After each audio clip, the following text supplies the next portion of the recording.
Stone over Austin Ekeler. What's really stood out about him? Well, work ethic, number one. How serious he takes his profession, his job, how much he likes football, and he's just gotten a lot better at doing a lot of the things that we're asking him to do. So, really good trajectory from him.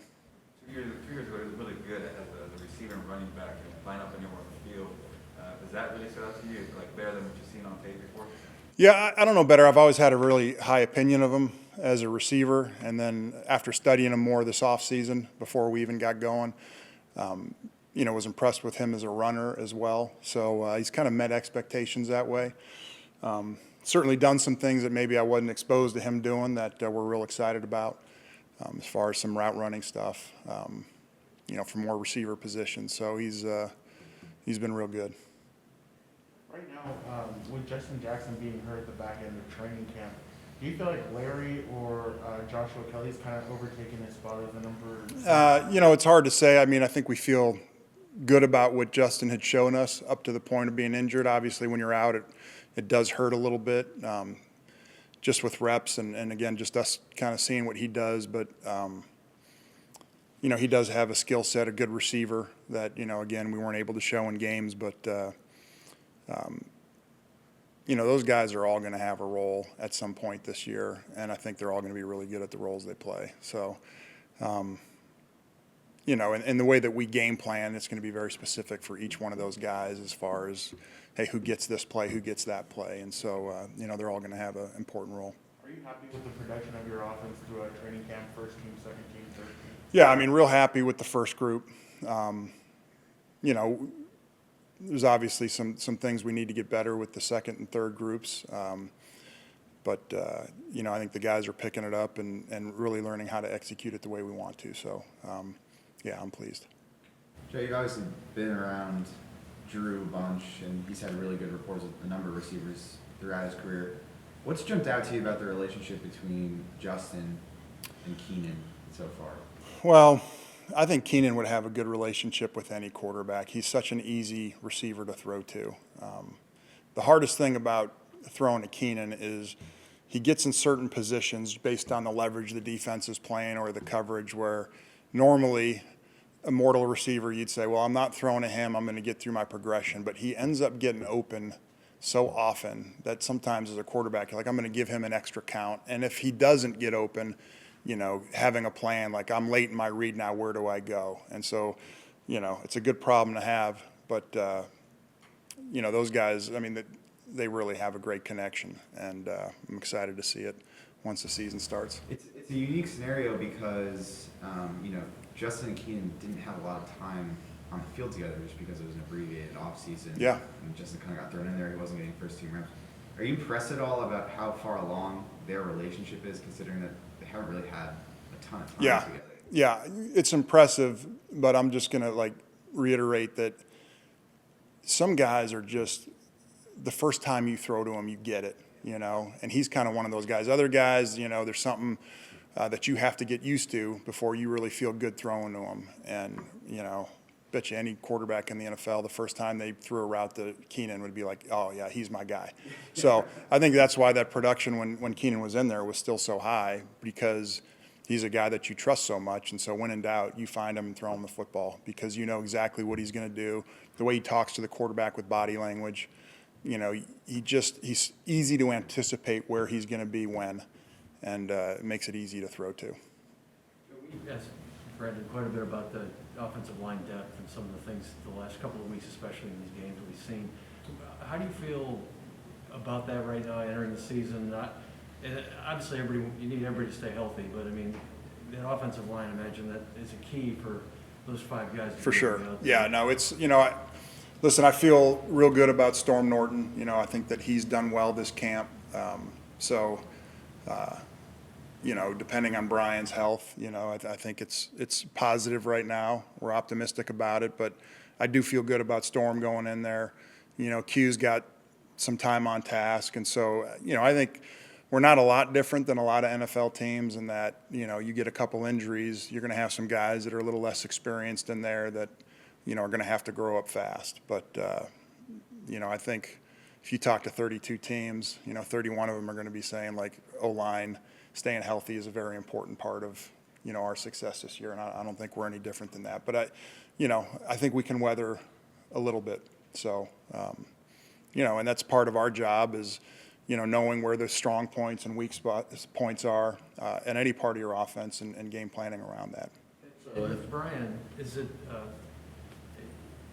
you almost get the impression he might be one of these guys who doesn't practice a whole lot during the season, just trying to save him for Sundays. And is that kind of the way you see this going? Yeah, I think no different than a lot of veterans. They've got a lot of wear on their tires, and so you are trying to, save their workload for when they need it. And, those guys end up having a lot of muscle memory where it's important they practice, but they can get away with maybe a few less reps than some of the new guys.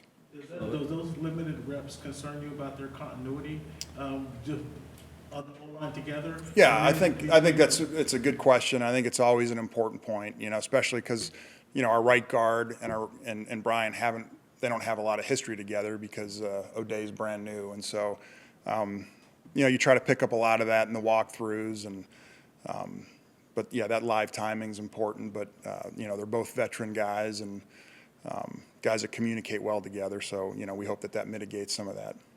Just to clear up, if Brian doesn't play, Storm would be first. Storm, Trey, those guys are battling out, and I think they're both, Trey's got reps as well. So, I think, that's still 100% to be determined, but we feel like both those guys can step in. You guys feel like going with one right tackle in for Bulaga would be better than, say, kicking Filer out and bringing Brendan in? Yeah, I think right now that would be the plan. It's I always feel better about one move over two moves because, we talked about continuity. Now you've got two guys in new positions. So, that would be the preferred option. How would you evaluate Trey Pipkins' training camp?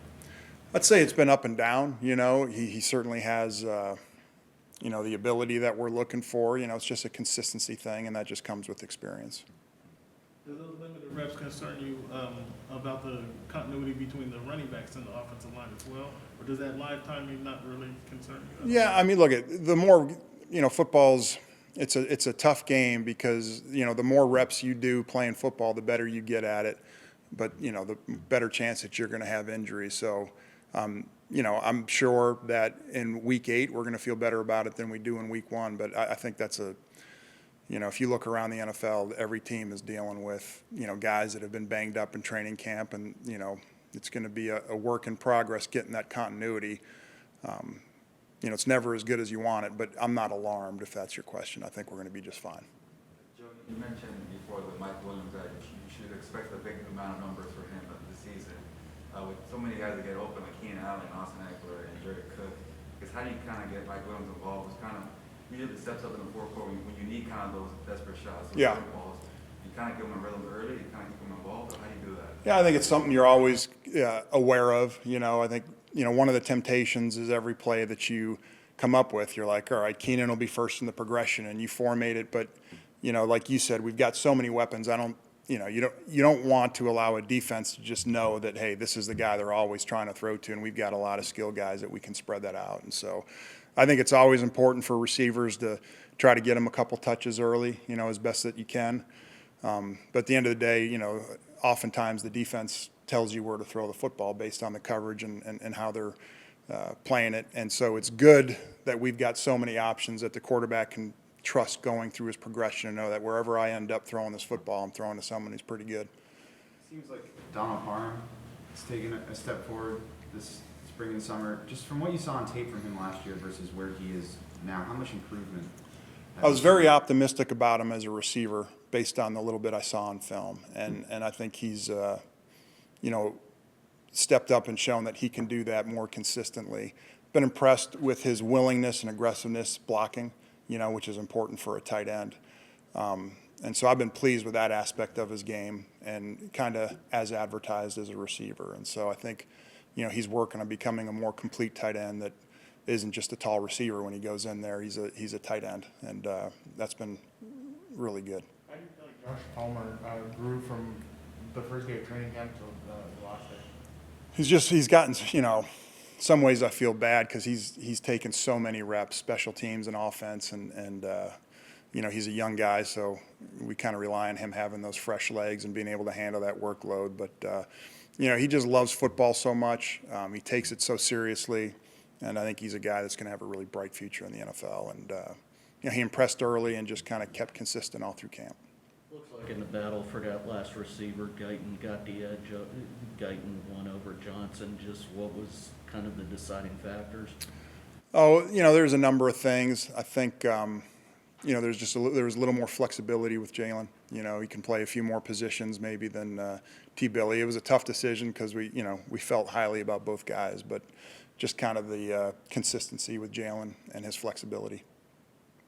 And then just one of your former guys in New England was named the starter in Denver, and Teddy. Yeah. Just, as far as a leader, what type of leader are they getting just with the young skilled group, and just what gains did you see the year you got to work with them? Yeah, Teddy's one of my favorite guys. I mean, he is a professional. He's consistent. He's just got a way of endearing himself to his teammates. People rally around him. And when he went in there, we were so confident in that he does a great job of protecting the football. And because of that, I think sometimes people do mislabel him. But, man, when he needs to make a play, he can make a play. So I think they got a good one there. And, I wish he was in a different division. But, like I said, if he weren't playing for the Broncos, I'd be his biggest fan. But I think he'll do real well there. Thanks, Coach. Thanks, guys. Everything okay in New Orleans? All your friends down there? Everyone's safe. The power outage and all that is going to be a drag as far as, but the most important thing is at least all, I know there were some fatalities, which is tragic, but all the people that I was close to came through unscathed. But they've got, they got a long haul in front of them, just getting everything back up and running. But all things considered, I think